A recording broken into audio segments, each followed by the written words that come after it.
The entirety of episode 8 takes place 2 years before all of the allegations of Mitch Kessler come to light. It's his 50th birthday, he's king of the world, and sure, he makes some inappropriate jokes here and there, but nobody really takes it to heart, and it's just kind of playful banter. That day's morning show needs a political guest, and the head booker at the time, a guy named Jared, had just gotten lazy and complacent with his job. Now, Hannah is a junior booker who knows a political guest and ends up getting the morning show that political guest they needed. Mitch Kessler takes note of this, but he also takes note that Hannah is gorgeous. So they get the political guest on, Mitch is impressed, and the show goes off without a hitch. But that night, they're going to be celebrating Mitch's 50th birthday, and as him and his wife are heading to the party, which is supposed to be a surprise party, but Mitch knows it's going on, Mitch's latest affair pops up in conversation. This gives you an idea that this isn't a first time for Mitch Kessler. But his wife refuses to let it ruin her night, and the conversation dies down. They head into this not-so-surprise party that's been put together by his friend director Dick Lundy.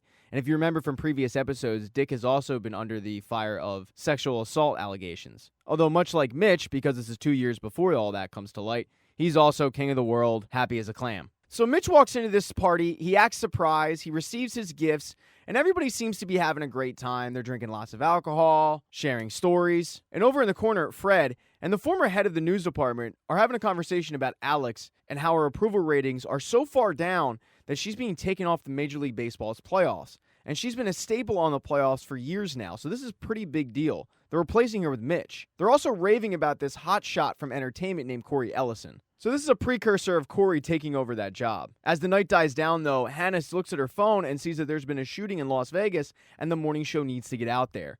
Now, obviously, Mitch and Alex will be heading out there, but they're looking for their head booker, Jared, and he's nowhere to be found. So in the spur of the moment, Mitch says, you know what? Jared's gotten lazy. Give me that Hannah girl.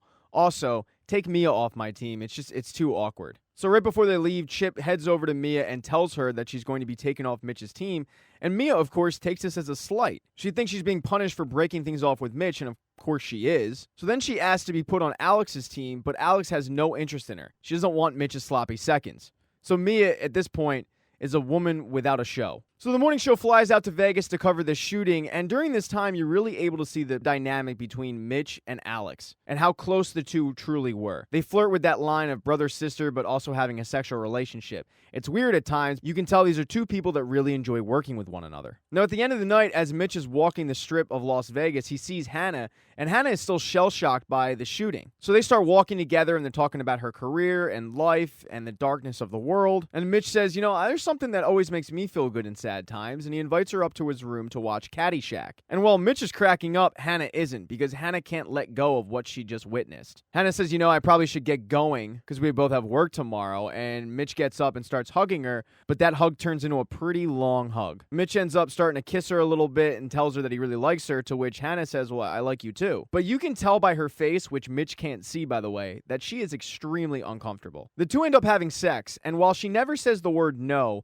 you can tell by her face that she didn't want this and had no idea this was coming, and had no idea that this is the reason she was being called up to the hotel room. She's experienced a shocking moment in Las Vegas with a shooting, and now she's having a traumatic experience in Mitch Kessler's hotel room. And to make matters worse, when everybody goes back to New York, she's kind of walking around in a daze, and when she sees Mitch in the hallway, he just says, Hannah, and keeps his head down, never acknowledging exactly what went down in Las Vegas. When he reacts like this, Hannah loses it and heads right up to Fred's office. She barges into his office and says, I have something to tell you. When we went out to Vegas, Mitch Kessler, and then she starts breaking down. She can't even get the words out. And Fred says, you don't need to say anything. You don't need to say anything. Because Fred doesn't want to be culpable in this situation. Fred says, you know, I've heard about you, and you do really good work, and that head booker job, that might be open. Hannah looks shocked and says, is this how it goes? And Fred says, yes. If you do great work, you get promoted. Hannah, looking pretty pissed off, says, okay, so now I'm head booker. And Fred agrees, yep, you're head booker. And you could tell that she is completely disgusted by what is going on. He basically paid her off to shut her up.